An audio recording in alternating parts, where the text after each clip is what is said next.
12월 18일 집회를 시작합니다. 오늘 볼 말씀은 요한복음 2장 13절에서 25절까지 말씀을 읽고 시작하겠습니다. 12절부터 읽겠습니다. 이게 연결되는 말씀이니까. 그 후에 예수께서 그 어머니와 형제들과 제자들과 함께 가버나움으로 내려가셨으나 거기 여러 날 계시지 아니하시니라. 왜냐? 6월절에 예루살렘으로 올라가기 때문에. 13절.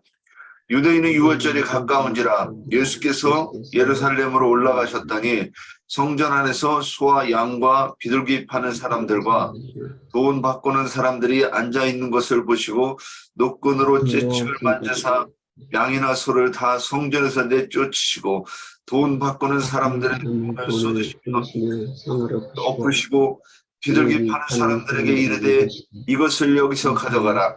내 아버지의 집으로 장사하는 집을 만들지 말라 하시더니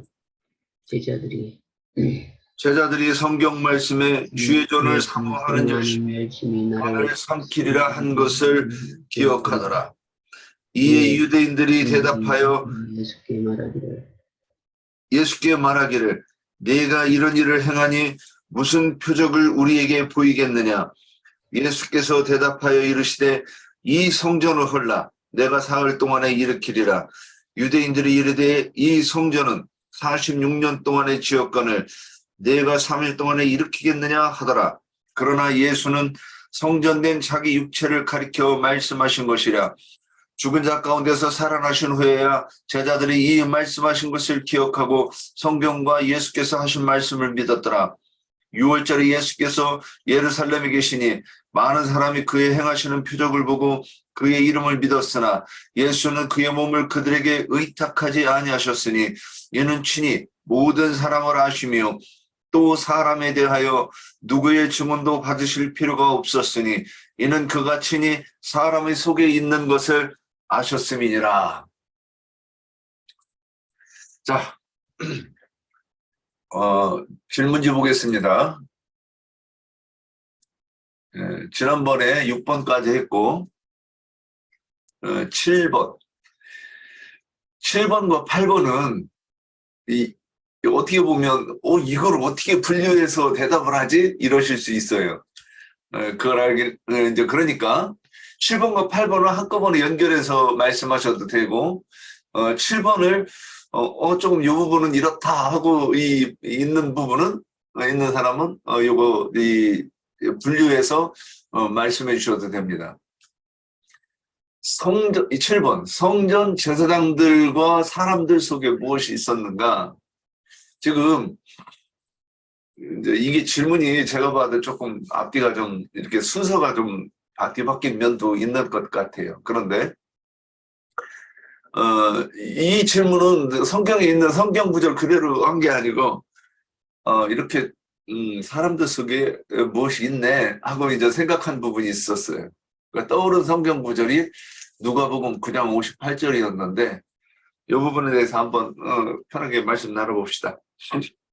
오늘 제가 먼저 말씀드릴게요. 예, 성전 제사장들과 사람들 속에 무엇이 있었는가, 이게 오늘 질문이거든요.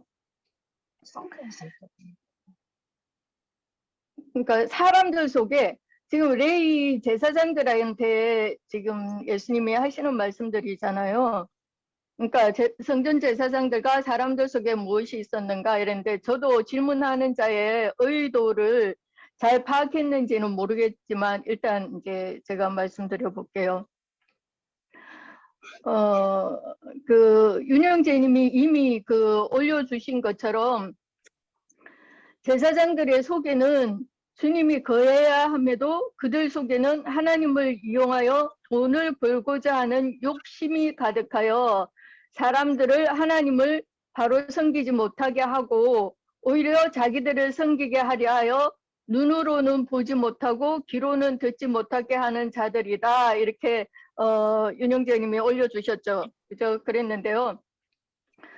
지난 시간에도 말씀을 드렸지만 백성들이 하나님 앞에 11조 제물을 드리기 위해서 이제 우양을 끌고 또 농산물을 이고 지고 예루살렘 성전까지 먼 길을 갈 수가 없었기 때문에 그것을 세속의 돈으로 바꾸어서 그 돈을 가지고 예루살렘 성전으로 와서 다시 자기가 원하는 재물을 살려면 세속의 돈을 또 성전의 세겔로 환전하는 것이 필요했죠.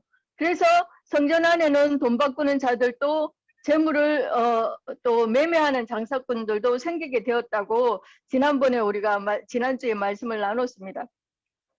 그것을 대제사장 그들 무리가 오남용을 해가지고 돈벌이 수단으로 쓰다 보니까 성전이어야 되는 사람들 속에는 그 욕심이 탐욕이 그죠? 타락한 사람의 그 혈기와 육체의 각색 정욕들이 가득한 거죠.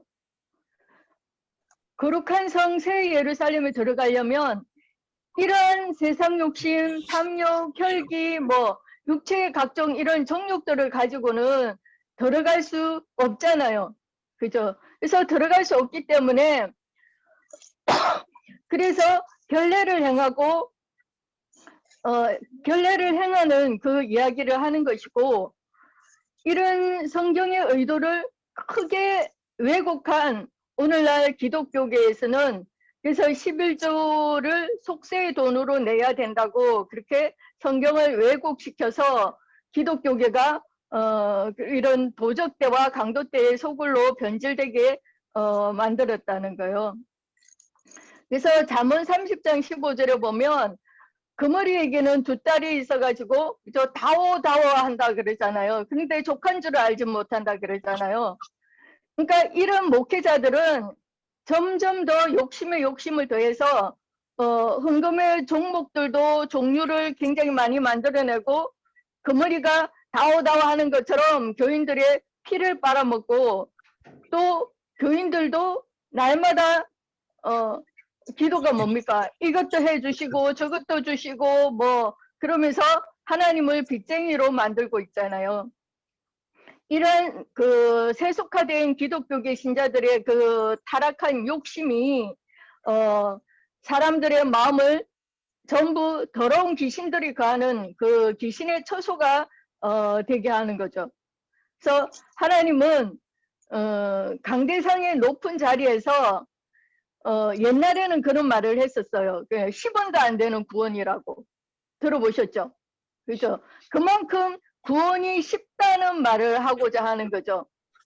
믿기만 하면 구원받는다는 그런 말로 구원 장사를 해먹는 영혼을 매매하는 그런 악한 거짓 선지자들의 행위를 볼 때 하나님은 그것이 불쌍한 영혼들을 탈취하고 도둑질하는 것으로 보신다는 거예요. 그래서 거룩한 하나님의 성전이 도적대와 강도대들로 덕칠거리는 그런 소굴이 되었다고 그렇게 말씀하시는 것이죠. 예, 일단 여기까지 하고 그 8번은 또 조금 이따가 할게요. 혼자 하면 너무 길게 할 것 같아서. 예, 또 이어가실 분 있습니까? 예. 저는 누가복음 9장 58절을 이렇게 보면 이게 뭐 이 한 말씀으로 오늘 질문들이 전체적인 그 대답이 혹시 될 수도 있지 않을까 이런 생각을 하면서 봤어요. 그 사람들 그러니까 예수께서도 이르시되 여우도 굴이 있고 공중의 새도 집이 있을 때 인자는 머리둘 것이 없다. 그런데 헤롯을 이제 성경에서는 저 여우라고 이렇게 표현을 했어요. 그래서 그 여우를 가지고 지금 헤롯 왕을 갖다가 여우라고 말했는데 여우가 굴이 있대요. 이 얘기가 뭔 얘기인가? 그러니까 세상의 임금인 헤롯을 왕으로 섬기는 이스라엘 백성들의 영적 상태를 얘기하는 거죠. 그 다음에 공중에 새도 집이 있으되 그러면 공중에 권세 잡은 자를 상징하는 거라고 저는 이렇게 이해가 되는데 그러면 그 공중의 새들이 그 집을 지은 곳이 어딘가, 둥지 틀은 곳이 어딘가. 역시 사람 그 영을 상징하고 그 영이 어디에 깃들어 있는가 지금 이걸 얘기하는 거예요. 역시 예루살렘의 그 저기 제사장들, 서기관, 바리새인들, 이스라엘 백성들의 그 속에 있어서 예수님께서는 어디 안식하실 곳이 없다 이 말씀으로 이렇게 이해가 됩니다. 그러면 지금 그 성전 제사장들과 그들 제사장들과 사람들 속에 이런 것들이 가득하니까 성경을 영적으로 해석해서 표상적인 물질이나 이런 것을 추구하는 것이 무엇이고 제사장으로서 이스라엘 백성으로서 내가 추구해야 될 그 기도해야 되는 것. 그러니까 이 기도와 또 비슷한 게 뭐냐?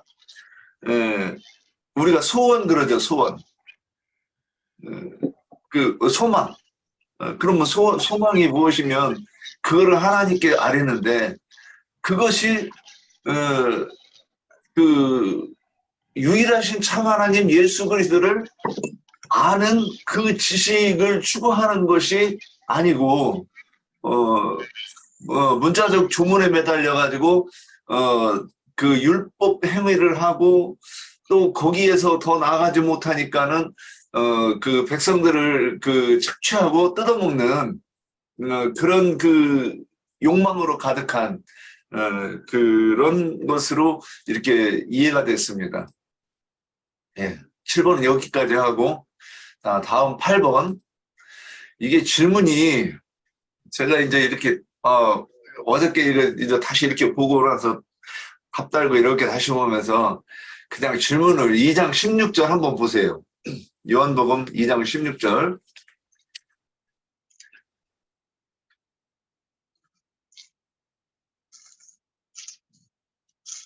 16절에 비둘기 파는 사람들이 2장 16절이요? 내 아버지의 집으로 장사하는 집을 만들지 말라 하시니 이라고 이 말씀인데 제가 좀 잘못 썼네. 그러니까 내 아버지의 집으로 장사하는 집을 만들지 말라가 무슨 뜻인가요? 라는 질문을 이렇게 했으면 좋았을 걸. 질문을 좀 그렇게 했다. 좀 그런 생각을 했습니다. 예, 여기 그 질문에 대해서 이제 우리 한번 나눠봅시다. 8번 질문. 옥경자매님 준비된 거 있으면 먼저 하시죠. 8번 질문이 속사람이 도둑이라는 89강에서 91강에 설명되어 있는데 기억하고 설명할 수 있는지 이 89, 99, 91강을 기억하고 설명한다는 게 쉽지가 않죠. 그래서 앞에 질문하고 이게 연결이 되는 것 같은데 그래서 세상의 세계가 성전 세계를 두 가지를 쓰게 된 것이 신명기 24장에 24절부터 보시면 그러나 내 하나님 여호와께서 자기의 이름을 두시려고 택하신 곳이 내게서 너무 멀고 행로가 어려워서 내 하나님 여호와께서 그 풍부히 주신 것을 가지고 갈 수 없거든. 그것을 돈으로 바꾸어 그 돈을 싸가지고 내 하나님 여호와께서 택하신 곳으로 가서 내 마음에 원하는 모든 것을 그 돈으로 사되 소나 양이나 포도주나 독주 등 내 마음에 원하는 모든 것을 구하고 거기 내 하나님 여호와 앞에서 너와 내 권속이 함께 먹고 즐거워할 것이며 이랬는데요. 이런 율법을 주신 원래 목적은 거룩하고 흠이 없는 제물을 하나님이 받으시고 또 백성들은 그렇게 하나님께 거룩하고 흠이 없는 그런 제물을 바치도록 그렇게 가르치기 위해서 이런 이제 율법 말씀을 주신 것인데 이것을 제사장들이 오남용을 해가지고 흠이 없고 거룩한 제물을 드리는 것은 빚전이고 그런 것은 자기네들이 다 빼돌리고 이제 돈벌이의 수단으로 변질시켜 버렸다는 거죠. 그러다 보니까 이 성전을 깨끗하게 해야 할 필요가 있게 되었고 또 깨끗하게 되려면 이제 이런 장사꾼들을 전부 성전에서 몰아내야 되는 거죠. 다시 말해서 앞에서 제가 말씀드린 것처럼 사람의 속에 있는 그 탐욕, 그 욕심들을 쫓아내고 사람을 정결하게 하는 그런 결례를 행해서 우리의 옛사람, 혈과 육에 속한 우리의 옛사람은 예수님과 함께 죽고 또 예수님이 부활하실 때에 우리가 함께 부활된 그 새 사람들로만 거룩한 하나님의 성전을 지을 수 있는 그런 새로운 건축 재료가 되게 하는 것이 목적이죠. 그래서 예수님이 그런 율법 제도, 그런 율법 행위의 모든 그런 비리와 그런 폐단들을 다 깨부셔버리고 종결 시키시고 참 성전, 하나님이 거하실 수 있는 거룩한 집, 교회를 세우러 오신 그 이야기를 지금 하고 있는 것이다. 이렇게 말씀드릴게요. 네. 더 하실 말씀. 이 자매가 앞에서 뭐 쭉 말을 했는데요. 이게 성쇠의 세골과 그 속세의 세골은 또 다르다. 이게 여기서 잠깐만 마태복음 17장에 보면은 그 뭐 구약에도 여기저기 많이 나왔는데 17장 24절 한번 읽어볼게요. 가버나움에 이르니 반색을 받는 자들이 베드로에게 나와 이르되 너희 선생은 반색을 내지 아니하느냐 이르되 내신다 하고 집에 들어가니 예수께서 먼저 이르시되 시몬아 내가 내 생각에는 어떠하냐 세상 임금들이 누구에게 관세와 국세를 받느냐 자기 아들들에게냐 타인에게냐 베드로가 이르되 타인에게니이다. 예수께서 이르시되 그렇다면 아들들은 세를 면하리라. 그러나 너희가 그들이 실족지 않게 하기 위하여 내가 바다에 가서 낚시를 던져 먼저 오르는 고기를 가져 입을 열면 돈 한 세거를 얻을 것이니 가져다가 나와 너를 위하여 주라 하시니라. 여기에서는 이제 그 아들들은 세를 면하라고 했어요. 근데 이게 그 구약에서 보면은 그 구약의 출애굽기 28장 보면 8장 26절에 계수된 자가 20세 이상으로 60만 3,550명인 즉 성소의 세거대로 각 사람에게 은 베라 곧 반세겔씩이라 은 100달란트로 성소의 받침과 휘장문의 기둥 받침을 모두 100개를 부어 만들었으니 각 받침마다 한 세겔씩 한 달란트씩 모두 100달란트라 이렇게 했어요. 근데 여기 나오면은 속세의 세겔과 성소의 세겔은 다르다. 그거는 이게 구속받은 사람과 구속받지 못한 사람하고는 그 가치가 다른 것 같아요. 왜냐면 다 이게 지금 출애굽기에서는 은이라고 했는데 은은 구속이잖아요. 그 모든 사람이 다 반세겔씩을 받았어요. 반세겔씩을 낸 건데 그거는 이제 다 그 양심의 이제 구속을 받는 것이죠. 구속을 받는 것은 다 동일한데 이제 성소의 세겔은 왜 다르냐? 속세의 세겔하고는 왜냐하면 속세의 세겔은 믿지 않는 사람들이 가치가 없어요. 가치가 없고 성소의 세겔은 이제 성소에 바치는 사람들마다 그 지금 신약으로 보면은 그 생명에 따라서 다르겠죠. 세겔이.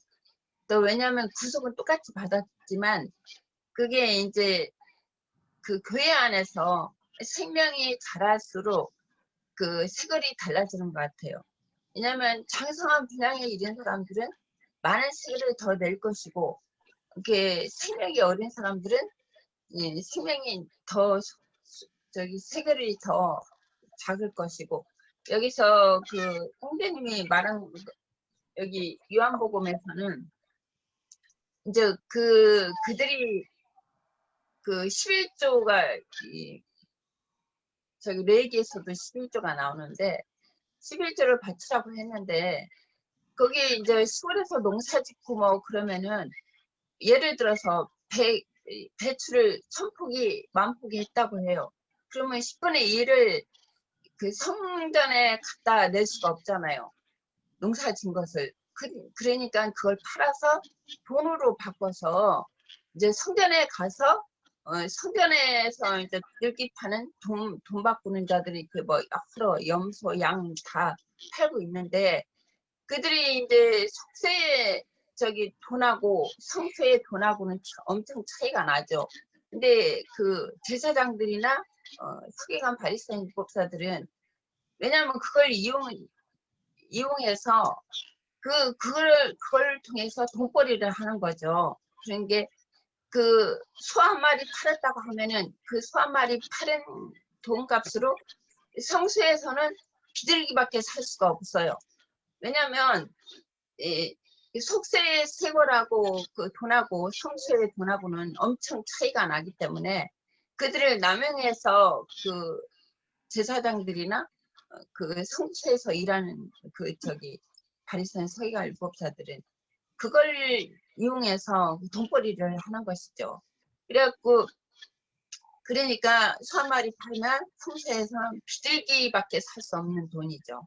이게 자기는 그러기 때문에 주님이 이게 성소에 들어가서 내 아버지 집은 기도하는 집이지 장사하는 집을 만들지 말라 한 것은 이게 성전은 하나님께 기도하는 집으로 저기 했는데 그 장사하는 집을 만들었잖아요. 그래서 주님이 그 성소에 들어가셔서 그 건물 성전에 들어가셔서 비둘기 파는 자들, 뭐 돈 바꾸는 자들 다 엎으시고 이게 다 그렇게 하셨는데 예, 사흘에 이 성전을 헐라 사흘에 내가 사흘 만에 지켰다 하는 것은 이제 이 옛성전 옛사람에 속한 모든 것들은 이제 다 죽고 장사하고 이게 주님이 죽고 부활하심으로 이제 그 성전이라는 것은 우리 자신이죠. 교회고 또 주님이 영으로 그 사람의 마음을 깨끗게 해서 이렇게 구속하셔서 사람 속에 이렇게 진리의 말씀을 깨끗게 하신 사람 속에 들어오셔서 이게 성전을 다시 이제 영적인 성전을 다시 건축하시는 거죠. 그걸 말씀하신 것 같아요. 여기까지 할게요. 예. 이 말씀을 누군가가 들어야 되는 될 사람이 있으므로 오늘 애자자매를 이렇게 인도하심으로 믿습니다. 예.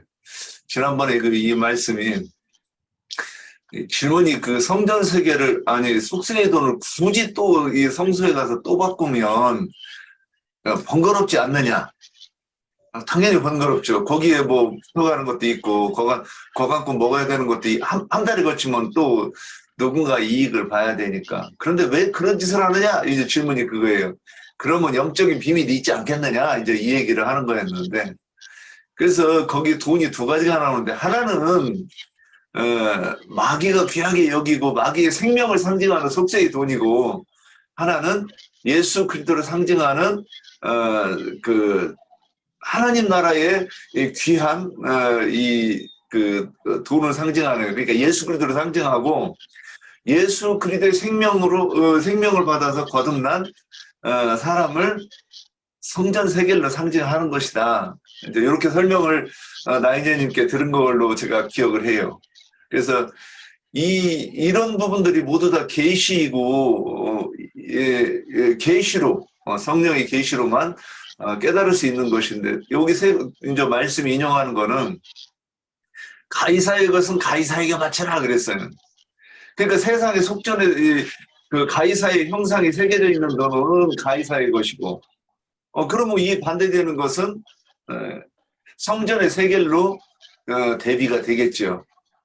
그 다음에 또 이렇게 하면 이해가 안 된다고 그러면, 누가복음 16장에서 부자와 거지 나사로 그러면 부자인데 왜 지옥에 가는가? 그러니까 가이사의 돈으로서 돈을 많이 소유한 사람이다 이렇게 이해하면 될 것이고, 나사로는 이 예수 그리스도의 생명을 이어받는 사람이라고 이렇게 보면 될 거예요. 길게 얘기해야 되는 부분이지만 이 성경이 모두 다 이렇게 두 가지로 딱 대비되죠. 하나님의 소유, 마귀의 소유. 예, 여기까지 하고 요건 이제 다시 이제 8번으로 다시 가겠습니다. 8번이 더 하실 말씀 있습니까? 저는 이 8번 질문을 보면,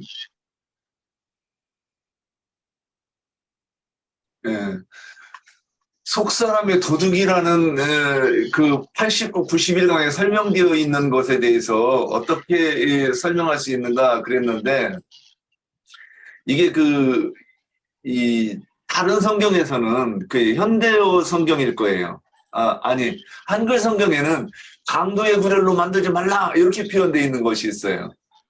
여기 개역 성경에서는 장사하는 집을 만들지 말라 이렇게 되어 있어요. 그러니까 이것이 강도의 구렬이나 장사하는 집이나 의미가 우리가 영적으로 받을 때는 이게 같은 개념이구나 이렇게 받을 수가 있을 거예요. 그런데 그들의 속에 있는 것이 이제 도둑이라고, 너희가 강도 짓을 하고 있다. 이 아주 강도들이 드글드글한 곳이 여기다. 그랬어요. 그들 속에 있는 것은 무엇인가? 그래서 저는 이게 이제 로마서 2장 22절에 보면 간음하지 말라 말하는 데가 간음하느냐? 우상을 가증히 여기는 데가 신전 물건을 도둑질하느냐 그랬어요. 근데 이들은 지금 주님의 주님의 전에 물건들을 도둑질하는 자들로 이렇게 이제 설명이 된다고 보이는 거예요. 근데 왜 그들이 그런 짓을 하느냐? 이들은 사람을 오해하게 하여 짐승을 드리는 것이 하나님을 숭배하는 것이라고 믿게 하였어요. 그리고 또 제사를 지내는 것이 하나님을 섬기는 것이라고 이런 생각을 했어요. 그런데 신약의 교회에서는 이것이 표적과 표상과 비유로서 그 이면에 있는 의미를 깨닫는 것이, 성령의 계시로 깨닫는 것이 이게 하나님의 자녀들이 하는 일이에요. 그런데 그것을 못하게 하니까 이들은 죽이는 거예요. 그러면 그들이 가르치는 것이 무엇입니까? 주문의 율법이고, 그것을 가리켜서 소낙나무 열매라고 하는 거예요. 그런데 그것을 먹으면 어떻게 되느냐? 죽는 거예요. 그러면 죽으면 어떻게 되는가? 하나님하고, 그래서 하나님이 선악나무 동산 중앙에 있는 선악을 알게 하는 나무 열매를 먹지만 먹는 날에는 반드시 죽으리라, 정령 죽으리라 그랬어요. 죽으면 어떻게, 죽음에 대한 이해가 우리는 육신의 죽음을 가지고 자꾸, 근데 그거를 잘 이해를 해야 되죠. 성경에서 말하는 거 뭐냐? 하나님과 거리가 있어서 상관없는 자가 되는 거예요. 그 성경의 다른 표현에 생명책에서 지워지는 것을 말하는 거고. 그러면 하나님과 상관없는 자, 생명책에서 지워진 자가 어떤 자냐? 죽은 자죠. 그러니까 이렇게 죽인 자를 계시록 18장 19절에 보면 티끌을 자기 머리에 뿌리고 울며 애통하여 외쳐요 이르되 화이토다 화이토다 이 큰 성이여 이 바다에서 배부리는 자들이 너희 부배로운 상품으로 취부하였다니 한 시간에 망하였도다 이렇게 돼 있는데, 그들이 이 취급하는 상품은 뭐냐? 여러 가지가 나오는데 12절부터 나오면 11절 12절 나오는데 뭐라고 하느냐? 금과 은과 보석과 진주, 세마포, 자주옷감, 비담, 붉은 옷감, 각종 향목, 각종 상화 그릇, 진 나무와 구리와 철과 대리석으로 만든 각종 그릇, 이제 또 계피, 향료, 향유, 유향, 포도주, 감람류 이렇게 쭉 얘기해놓고 마지막에 뭐라고 돼 있느냐? 사람들의 영혼이라 이렇게 돼 있어요. 그래서 이 장사하는 자들이 실제로 뭘 장사를 하느냐? 사람의 영혼들을 장사하고 있는 자들이다. 저는 이렇게 보았습니다. 예, 여기까지. 그래서 이 부분은 조금 더 저기 하면, 그들이 하는 짓이 성전에서, 지금 성전이라고 하는 거예요. 하는 짓이 뭐냐. 계시록 7장 3절에 보면, 우리가 하나님의 종들이 이마에 인치기까지 땅이나 바다나 나무들을 해하지 말라 하더라. 그래가지고, 4절 보면 내가 인침을 받은 자의 수를 들으니 이스라엘 자손의 각 지파 중에서 인침을 받은 자들이 14만 4천이니 지금 이제 대비해서 보고 있는 거예요.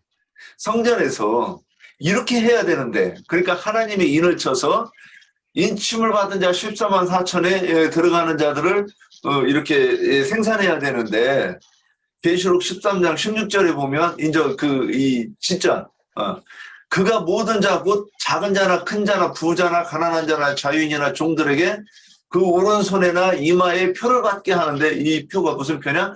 짐승의 표예요.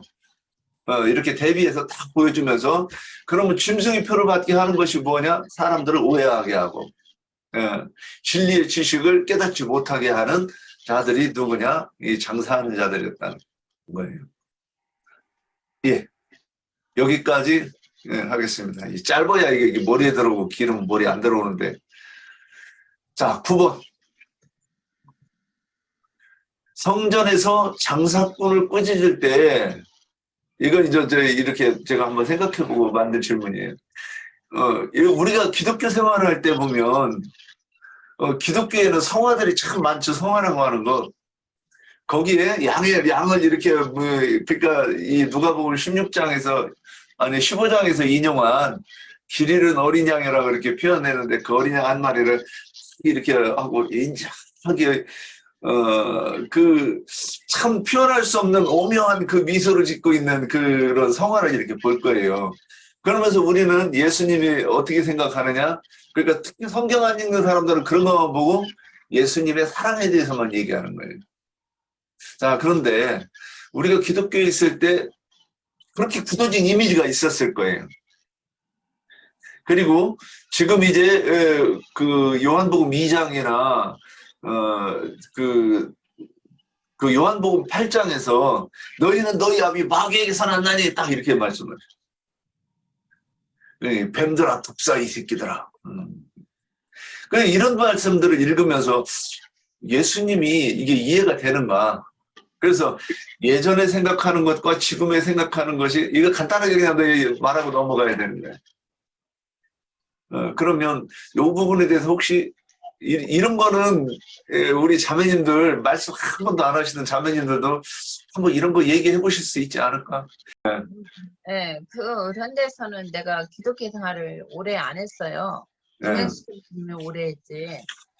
근데 거기서는 나도 형제님이 앞에서 얘기한 것처럼 뭐 그 액자 같은 거 그런 거 걸어놓고 또 뭐 예배당 다닌다고 하니까 아는 지인들도 막 그런 액자 같은 거 선물하고 그랬어요. 막 말씀에 있는 그런 액자 아니면 막 그 주님이 그 제자들과 6월절 마지막 6월절 그 떡을 떼는 거 그런 사진 같은 거 뭐 양을 또 주님이 이렇게 그 사진에 안고 있는 그런 모습 그거를 많이 그러고 십자가에 그것도 그냥 이제 애군이 그런 주님 그런 것이 그게 우상숭배였죠. 그게 하나의 우상숭 지금 말씀 보면 나중에 보면 우상숭배였는데 그런 것이 그 마음에 숨은 주님의 그런 것을 추구하지 않고 겉에 있는 그런 십자가의 그 목걸이나 뭐 그런 것이 애군을 막아주고 지켜줄 거라고 그때는 그렇게 믿었어요. 기독교 생활할 때는 액자를 걸어놓고 그런 막 그 십자가 목걸이를 하면은 예, 그런 거 저기 뭐 어떤 사람들은 차에다가 드릉드릉 달고 다니기도 하고 십자가 목걸이는 나는 안 했었는데 십자가 목걸이를 하고 다니면 그런 것을 그 목걸이가 지켜줄 거라. 이게 지금 천주교에서 뭐를 하냐면 그 염주 같은 것을 촛불 켜놓고 그 이제 마리아 상을 해놓고서나 거기서 이렇게 염주 같은 거 돌리고 있고, 그러니까 우리가 기독교 생활할 때고 똑같은 것 같아요. 지금 천주교인들이 그렇게 하고 있더라고요. 우리 오빠도 천주교에 나가는데 염주 같은 거를 이렇게 팔에다 끼고 다니고, 그 염주 같은 거 돌리면서 촛불 켜놓고 새벽에 기도를 한다고 하더라고요. 그런 것처럼 그런 것들이 다 우상숭배 아닌가, 쓸데없는 거.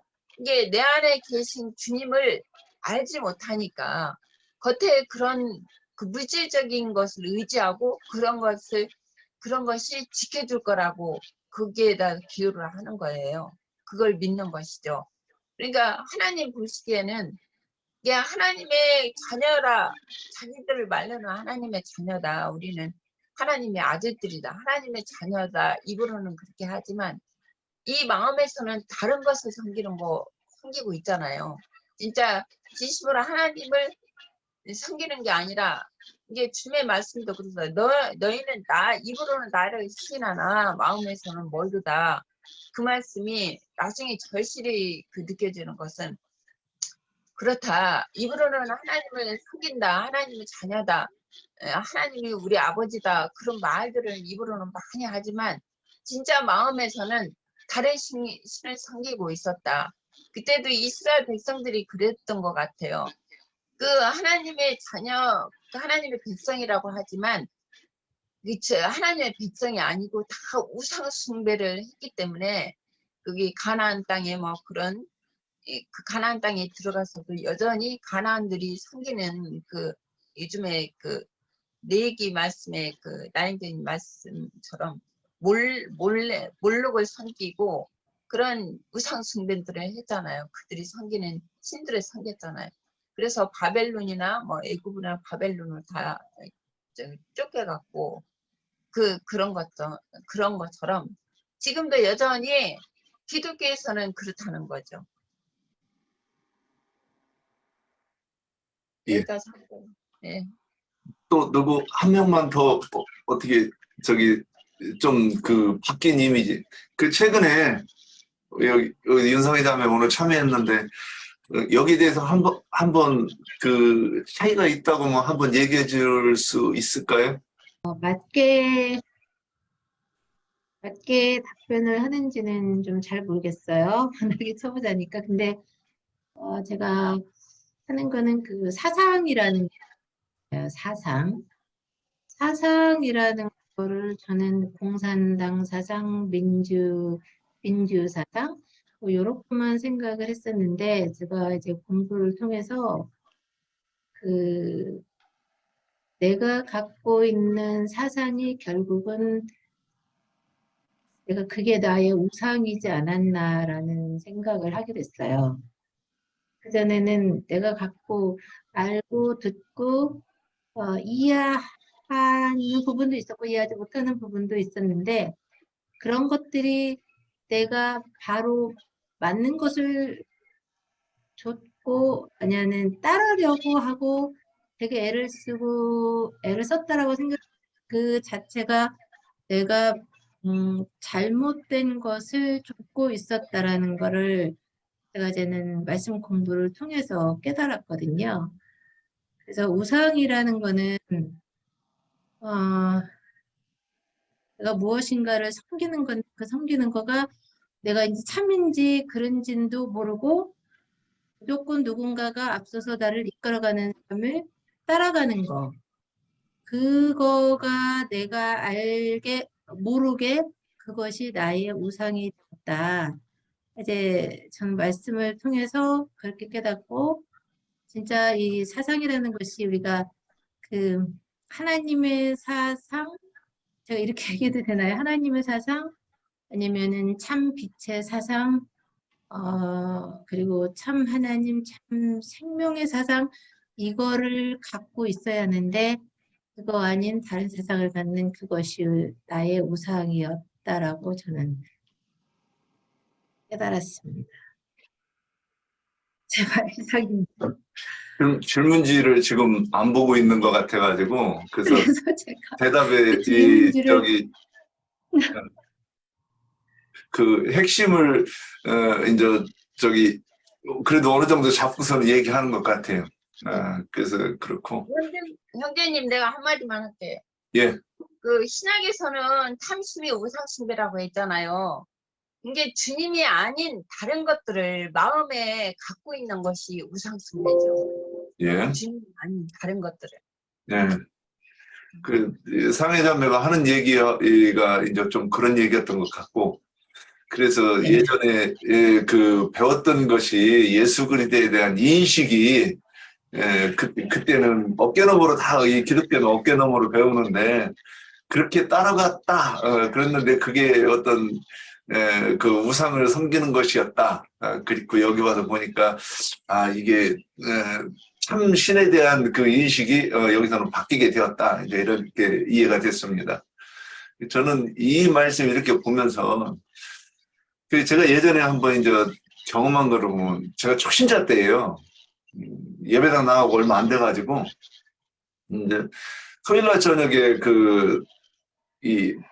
막 통이 오는데 아프게 왔어요. 근데 굉장히 걱정되는 게 이제 일요일날 되면 그 약방에 문을 닫고 있는데 이제 기도를 하는 거예요. 주님, 이거 지금 곤란합니다. 이거 아프면. 그러니까 약국도 문이 안에 다 닫혀 있고 그러니까 주님 치료해 주세요. 근데 마치 안개가 그 햇볕에 쭉 몰려가고 햇볕이 쨍하고 나오듯이 그렇게 통증이 싹 없어지는 그런 걸 이렇게 느꼈어요. 그래서 저는 그때 무슨 생각을 했냐면 하나님이 기도만 하시면 다 들어주시는구나 이렇게 생각을 했었어요.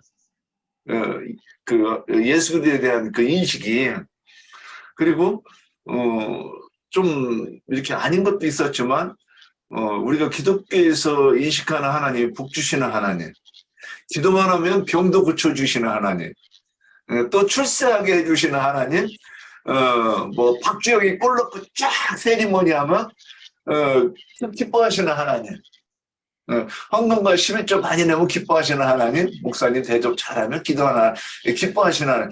대충 뭐 이런 것들이 우리의 그 예수 그리스도에 대한 인식이었단 말이죠.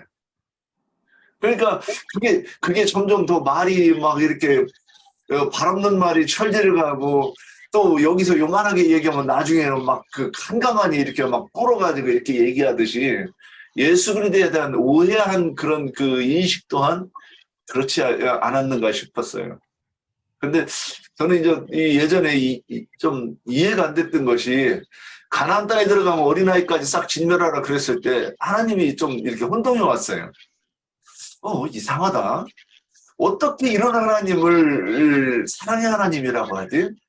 좀 그런 인식이 있어서 그런 대화를 많이 싸우는 부분도 있어요.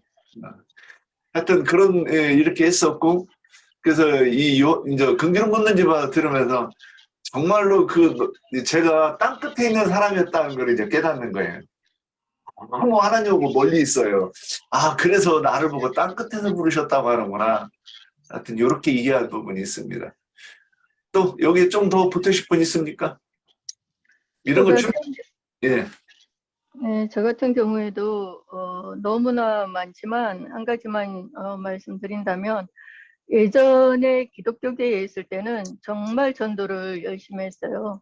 눈 뜨면 가방 들고 나가서 전도를 온 동네를 해주고 다녔어요. 집집마다.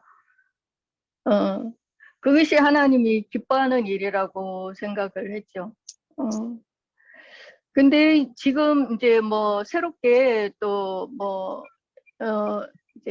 이제 말씀을 보는 그 관점을 이제 달리해서 예수님을 만나서 내가 이제 새 생명을 누린다고 이렇게 생각을 했지만 여전히 오해하는 부분들이 굉장히 많은 것을 깨달아요.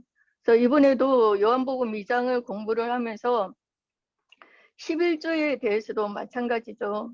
물론 우리가 11조가 돈으로 드리는 것이 아니라 대성물로 드려진 예수와 한 몸, 한 영이 된 모든 믿는 자들의 그 영혼을 받으시고자 한다는 것은 일찍이 깨닫고 있었지만 또 완전하게 바르게 알지 못한 부분이 요번 이제 요한복음 2장을 공부하면서 깨닫게 됐는데 그 11조는 안식일이나 절기나 제사로 오는 모든 사람들이 다 모여서 다 함께 나눠 먹는 것이라는 말씀에 저는 굉장히 눈이 또 번쩍 뜨였어요.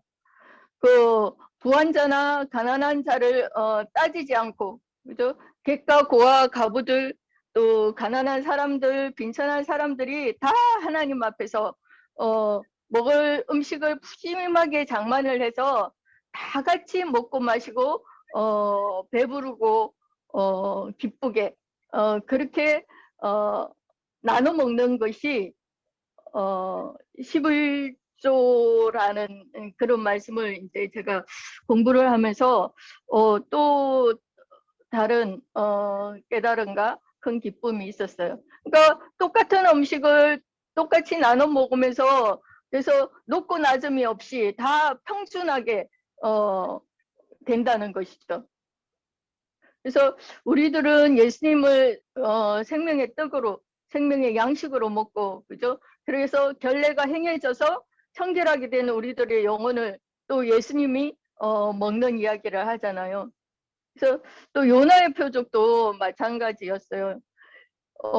요나를 삼킨 큰 물고기를 사실상 그냥 큰 물고기로 생각을 했던 거죠. 근데 성경이 의도하는 바는 뭐 세상의 큰 군주, 그 사악한 그 세상의 그 건세자 큰 군주에게 그러니까 박해를 당해서 예수님이 삼킨 바 된 것이라 이런 이제 말씀을 읽고 또 놀라웠다고 해야 되나? 좀 그런 또 새롭게 깨닫는 그런 부분들이 있었어요. 그래서 그냥 말씀을 이렇게 다 찾아서 이렇게 하면 또 너무 길어질 것 같아서 그래서 내가 새롭게 만난 예수님을 통해서 초창기에 은혜를 많이 받고 또 너무 좋아하는 그런 요한복음 14장 말씀처럼 예수 그리스도께서 육체로 중임을 당하셨지만 영으로는 죽음의 세계를 정복하고 이긴 후에 부활하셔서 아버지께로 또 돌아가셨다가 내가 너희를 위하여 거처를 예비하면 다시 와서 너희를 내게로 영접해서 나 있는 곳에 너희도 있게 하리라 하신 그 말씀을 이루셔서 그 영께서 사도들을 통해서 땅끝까지 복음을 전하실 것에 대한 말씀을 깨닫지만 성경에 기록한 예수와 내가 아직 깨닫지 못해서 잘못 오해하는 그 예수는 이것 외에도 굉장히 더 많이 있다고 생각을 합니다. 네, 여기까지 말씀드릴게요. 예. 자, 10번. 10시간이 거의 됐는데, 10번 하면 시간이, 우리 10번까지만 나눌까요? 자, 그동안 성전을 헐라 하심을 어떻게, 그러니까 성경을 읽으면서 이 성전을 헐라. 내가 사흘 동안에 다시 일으키리라. 이 말씀이 저는 너무 쉬웠어요. 아, 건물 성전 그거 헐라고 하시네. 그랬는데, 이제 우리 지체들은 이걸 어떻게 이해하고 있는지. 한번, 이게 그 요한복음 강론 이렇게 다시 들으면, 이제 요게 어떻게 뭐 쉽게 정리하고 간결하게 정리하고 요처에만 있지 이렇게 다 알 것인데, 자, 요거 한번 나눠봅시다. 이 성전을 헐라, 그리고 사흘 만에 다시 일으키는 그 성전은 무엇인가? 네, 한번 나눠보시죠. 46년 된 성전은 아까 옥경자매가 말씀하셨듯이 우리 그 지난 옛것, 나이도 나이지만 지난 옛것을 다 벗어버려라. 그러면 내가 3일 동안 지은 성전을 너희 이제, 그러니까 이거는 내 말인데 너희에게 부어주마라는 그런 생각으로 저는 들어갑니다. 네. 예. 옛것을 버리고 새 옷으로 입고 나를 따르라. 예, 예. 그렇죠. 그런 뜻이 그렇게 표현할 수 있지요. 또, 그렇죠. 옛사람은 무너져야 되고 예. 허물어져야 되고 그리스의 생명으로 다시 성전이 세워져야 하는데 성전은 우리 자신을 말하는 거잖아요. 교회를 말하기 때문에 영적인 성전, 주님이 거하실 곳은 교회, 그리고 개인적으로 말하면 내 자신이죠. 그러니까 옛사람이 무너져야 옛 행위와 옛 것을 다 벗어버리고 새 사람을 입으라 그랬잖아요. 그런 것처럼 옛 것은 다 무너져야 돼요. 주님이 이 땅에 오신 목적은 뭐냐? 율법 아래 있는 자들을 생명하러 오셨잖아요. 세상의 모든 죄를 짊어지고 세상의 모든 죄를 짊어지고 율법에 속한 모든 것을 다 짊어지고 죽고 부활하셔서 새 생명으로 그 주님을 영접하는 자들 속에 들어오셔서 하나님의 손으로 짓지 않는 성전, 하나님이 지으신 성전, 그 영으로 지으신 사람들 속에서 역사하시는 것이죠. 영적으로 그 계시록의 21장이면 뭐 그 성전에 대해서 나오잖아요. 예루살렘 성전에 대해서. 그런 것처럼 이 속 사람이 장성한 분량에 이르렀을 때 그 교회가 다시 주님의 거룩한 성전으로 지어져 가는 것이죠. 그게 새 성전이고 이게 새 사람 안에서 주님의 생명으로 장성한 분량에 이르는 것이 주님의 새 성전을 이루는 것이죠. 예. 새 예루살렘. 그렇죠. 여기서 이 요한복음 2장에서는 건물 성전이 나오고 예수님이 무너뜨리라고 하는 성전이 나오고 새로 일으키시는 이 성전이 세 가지가 이렇게 나와요.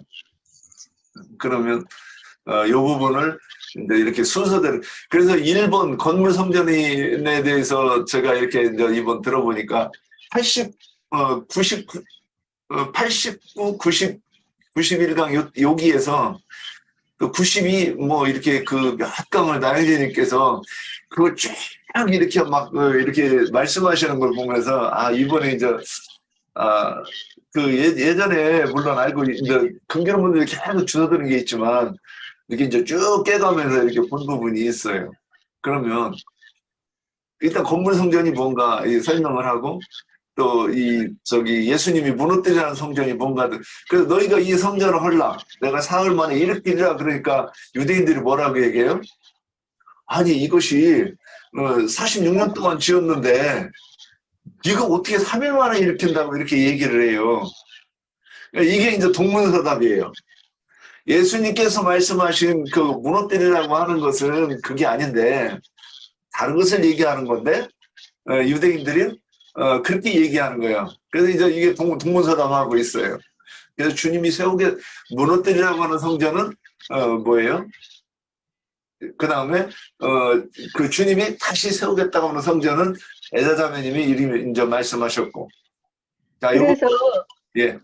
그래서 실제로 무너뜨려야 하는 성전은 그 첫 성전을 무너뜨려야 되는데 그 첫 성전을 무너뜨린다는 것은 첫 성전이라는 것은 그 첫 아담 그 육신을 입고 오신 예수는 죽어야 되고 십자가에서 죽어야 되고 그러니까 무너뜨려져야 되고 그래야 부활 성전하셔서 새 성전 그리스도의 새 몸을 세울 수가 있다는 거죠. 육체로는 죽임을 당하셨지만 영으로 살리심을 받아서 그분의 교회, 그러니까 참 성전, 거룩한 성전을 새로 세우려면 그래서 그 첫 성전을 무너뜨려야 된다는 거죠.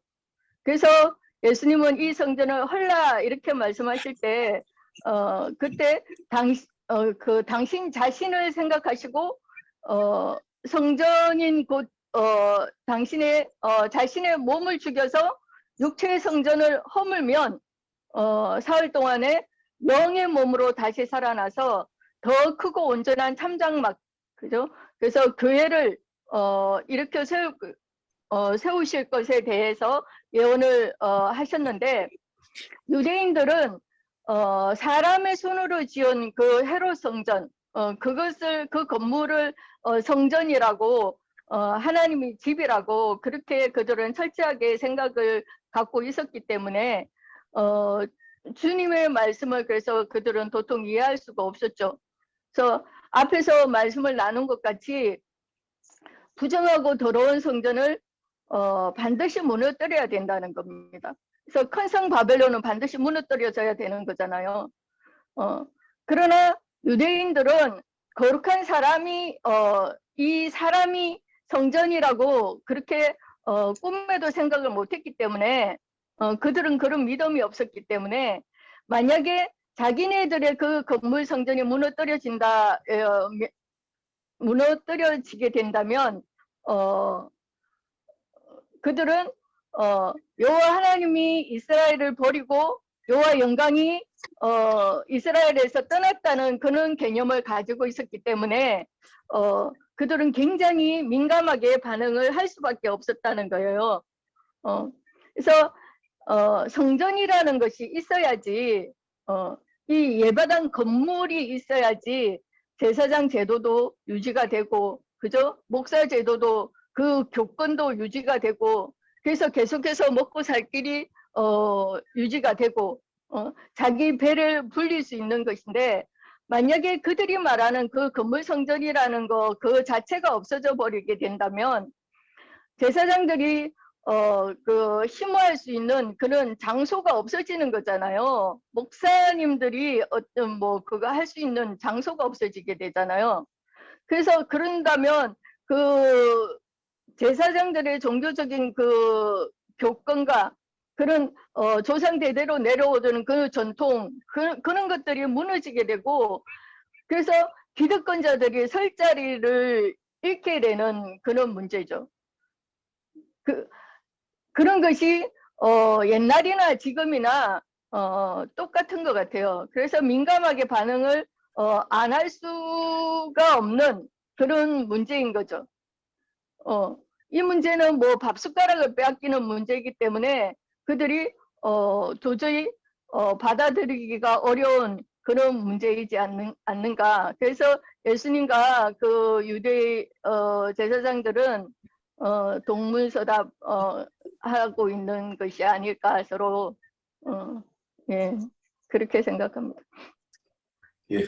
예전에 제가 젊었을 때 교회 다닐 때 그 뭐 바자회라 그러고 뭐 하여간 교회에서 명절 때 떡국 장사도 하고 참기름 장사도 하고 막 그런 거가 있었는데, 그것이 그 장로님들이 이제 이 성전에서 내 집을 기도하는 집으로 만들라면서 상을 막 엎으셨고 했던 것이, 장로님들이 이제 그 말씀을 장사하지 말라라는 그러한 그걸로 생각을 해서 이제 일단 그 장사하지 않는 것으로 그때 또 만들었던 것 같고 그래요.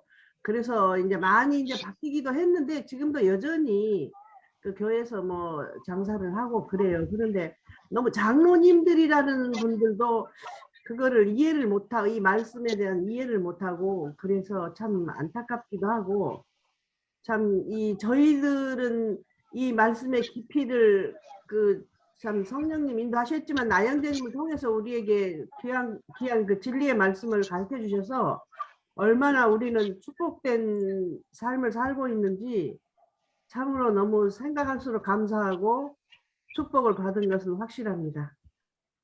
네. 예. 자, 그럼 또 더 붙으실 분 계십니까? 아니, 여기 답이 나왔잖아요. 여기 19절에 예수께서 대답하여 이르시되 너희가 이 성전을 헐라 내가 사흘 동안에 일으키리라. 유대인이 이르되 이 성전은 46년 동안 지었거늘 내가 3일 동안에 일으키겠느냐 하더라. 그러나 예수는 성전된 자기 육체를 가리켜 말씀하신 것이라. 죽은 자 가운데서 살아나시는 후에야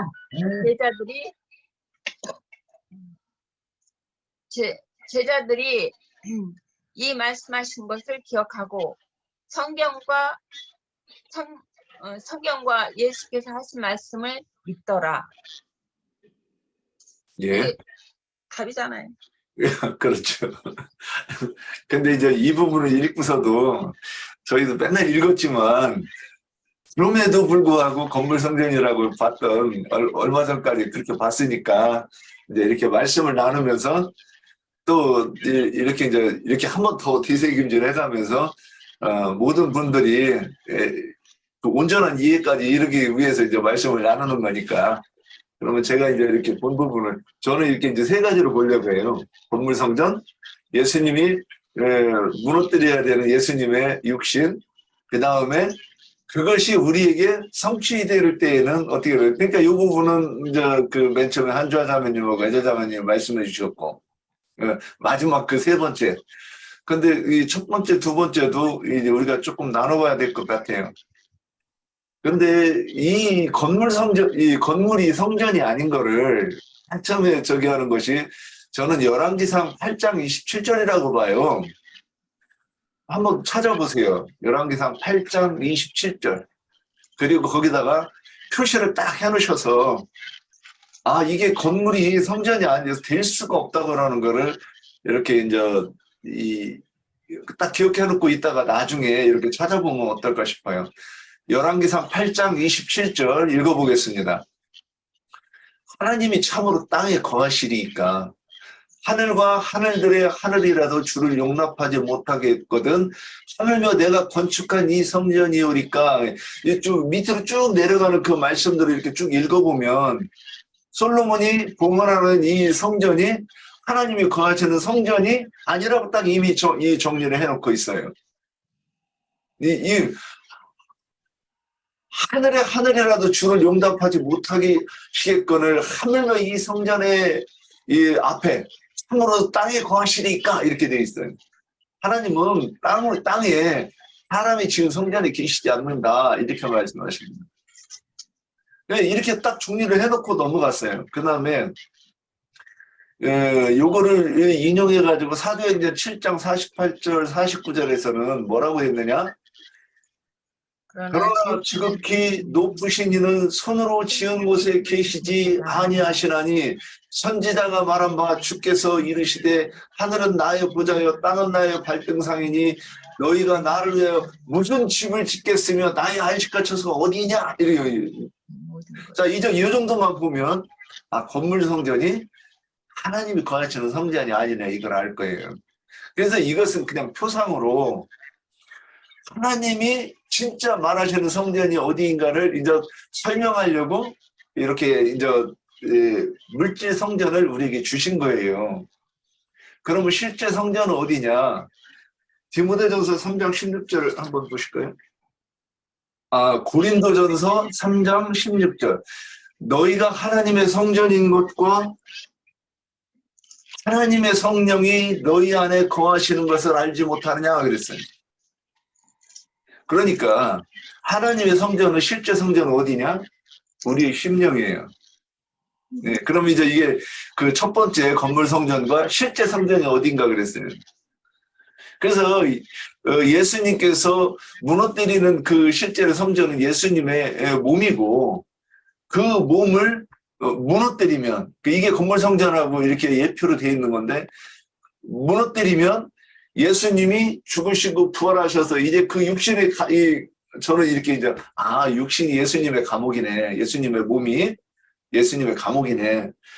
그 육신을 벗기 전에는 거기에 갇혀 있어야 되니까 각 사람의 속에 영으로 임하실 수가 없는 상태인데 예수님의 몸을 십자가에 못 박혀 죽고 무너뜨리면 이제 그 영을 숙박하던 그 몸에서 벗어나 자유로운 영이 되니까 각 사람의 영에 임하시는 이제 그리스도의 영이 되는 것이죠. 진리의 영이. 그래서 우리 속에 들어오셔서 거하시면, 그래서 이렇게 거하시는 사람들이 모인 곳이 교회이고 교회가 주님의 몸이다, 이렇게 됐던 것이 이렇게 모든 것이 설명이 돼야 된다, 이렇게 보는 거예요. 그래서 이 10번에서 성전을 헐라 하시면, 그래서 또 우리도 이전에 기독교계에 있을 때 성전 인식이 몹시 애매했죠. 예루살렘의 성전도 성전, 그 목사들이 예배당도 성전이라고 하니까 이것도 성전인가 보다. 성경 안 읽는 사람들 그랬을 거예요, 당연히. 그래서 저는 이거 가지고 이게 예배당이지 성전이냐 그랬다가 미움받쳐가지고 총무에서 잘린 적도 있고 그래요. 이게 저만의 일이냐는 거죠. 원래 우리 어렸을 때에 여기 이제 나이 드신 분들이 지체들께서는 나이 드신 분들이 많은데, 저 어렸을 때도 뭐라고 얘기했느냐, 예배당이라고 그랬어요.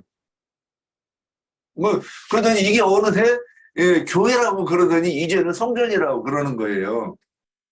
이게 거짓 복음은 이렇게 막 가면 갈수록 이렇게 점점 더 이렇게 물이 산속에서 요 옹달샘이 흘러나와가지고 나중에는 바닷물에 가는 것처럼 아래로 내려가면 돼요. 그래서 이게 강물, 이 시냇물까지는 그래도 인정하는데 강물로 내려가면 이제 이거는 혼탁한 하수에서 사람이 마시면 죽는 영의 영을 상징하는 거예요. 가르침. 어렸을 때 예배당이었던 것이 나중에는 교회더니 이제는 이 성전이라고. 그 성전이라고 뭐 뭐가 성립이 돼요? 아름답게 꾸며야 되는 것이 이게 이제 당연히 이게 이 명분이 생기는 거예요. 그러니까 너희가 헌금 많이 내서 성전을 아름답게 미석을 꾸며야지, 이런 게 이제 있는 거예요. 제가 이거를 여의도 조용규 목사 동생 조용문 목사 밑에 가서 막 성전이라고 그러는데 이거 성전 아니다고 아이들한테 가르치다 들켜가지고 총무에서 잘렸습니다. 하여간 우리가 진리를 그래서 항상 그럼에도 불구하고 그런 걸 주장했던 그런 것이 하나님께도 이렇게 나다넬처럼 보이는 부분이 혹시나 있지 않았을까, 뭐 이런 생각을 좀 해봅니다. 장대님 한마디만 할게요. 예. 너무 시간이 없으니까. 이 건물이라는 건 표상이고 네. 유대계 체계를 말하는 거예요. 그 교리를. 예. 이게 그 주님이 오셨을 때는 유대교 그 장로들의 이전을 말하는 것이고, 지금 유대계 체계 사상을 무너뜨려야 돼요. 주님이 오셔서 그 뱀의 머리를 깼잖아요. 그런 것처럼 그들의 사상을 무너뜨려야 되고, 영적으로 말하면. 그리고 지금은 기독교 사상, 왜냐면 지금 신학교 나와가지고 다 그 목사가 되잖아요. 그 목사가 뱀들이 돼가지고 그게 다 그 사람들을 모아서 또 그렇게 가르치잖아요. 몰록에게 바치는 그런 행동을 하잖아요. 지금도. 그게 기독교 사상을 깨야 되는 거예요. 그게 불법 성전이면서 주님이 그걸 깨러 오셨잖아요. 그 건물은 표상이고 그 사상을 말하는 것이죠. 예, 저는 그거 언급할까 하다가 좀 그랬는데, 이제 성전을 지을 때는 이 돌을 떠다가 이렇게 성전을 짓죠. 그래서 그 돌을 떠다가 짓는데 그거를 이제 신약성 이제 몇 장면짜리인가 하는데, 건축자들이 버린 돌이 성전의 모퉁이 돌이 되었나니. 근데 여기서 버렸다, 그럼 버린 돌, 그러면 이제 버린 돌이 있고 성전의 모퉁이 되는 돌이 있어요. 이게 이제 우리라고 저는 이렇게 이해를 했어요. 그 돌들이. 그러면 우리가 예수는 그리스도라고 하는 그 신학, 그러니까 신에 대한 온전한 인식을 가지고 있는 사람들이 이렇게 돌이 되어서 성전을 이룬다. 그러니까 이게 교회죠. 그 성전 돌이 하나하나가 나라고 이렇게 표시가 됐고, 그 다음에 또 다른 표현으로 뭐냐, 지체다, 이렇게 표현이 돼 있어요. 그러니까 우리 한 몸을 이루는데 누구는 눈, 누구는 손가락, 누구는 입, 이빨, 입술, 혀 이렇게 각자의 역할을 한다 이렇게 되는 거예요. 그러니까 한 몸을 이루는 데는 많은 주체들이 모여서 한 몸을 이루고 성전도 요거를 다른 표현으로 이제 성전의 돌들로 이렇게 표현이 되어 있는데 그러면 버린 돌은 예수 그리스도인데 예수 그리스도로 이렇게 이 형상화된 우리는 참 성전 돌이 된다 이런 뜻으로 이해를 했습니다. 그래서 그런데 유대인들은 거꾸로죠. 그러니까 저기 예배당이 성전이야 이런 종신 세계로 이루어진 사람들의 모임이 기독교니까 그러니까 그거는 무너뜨려야 되는 거죠. 우리도 여기 올 때는 그런 정신 사상이 무너졌기 때문에 여기 와 들을 수 있는 거지. 그렇지 않으면 들을 때 속이 부하가 치밀어 가지고 다 들이받고 다 죽여버리고 싶은 그런 생각이 들지 않았겠는가. 그러니까 여기까지 와서 들을 때는 귀가 들리고 그런 것들을 알아들을 수 있는 귀가 됐으니까 여기 와서 또 그런 것들로 이루어져 있기 때문에 그런 온전한 예수 믿음을 아는 참 지식으로 이렇게 우리가 사상이 이루어졌기 때문에 여기 와 있지 않겠는가 이렇게 생각했습니다. 예. 여기까지. 네. 영전이 모퉁이들이 된다는 것은 버렸다는 돌이 시원해 버린 돌이 유대인들은 버렸어요. 주님을. 예. 주님을 버렸고 이게 이방인들은 그 은혜 시대에 이방인들이 받았잖아요. 예. 그런 것처럼 모퉁이 돌이 된다는 것은 유대인과 이방인들을 연결시키는 거예요. 주님이 모퉁이 돌이라는 것은 모퉁이 돌이라는 것은 양쪽의 벽을 연결시켜주는 역할을 하는 거잖아요. 모퉁이는 이게 나중에 이방인과 유대인들이 주님 안에서 구원을 받으면 하나가 되는 것이죠. 그러니까 건물로 치면은 건물 영적으로 이제 하나가 돼서 이게 새 예루살렘에 이제 연결시켜주는 주님이 모퉁이 돌이 되셨다. 이게 유대인들이 버린 돌이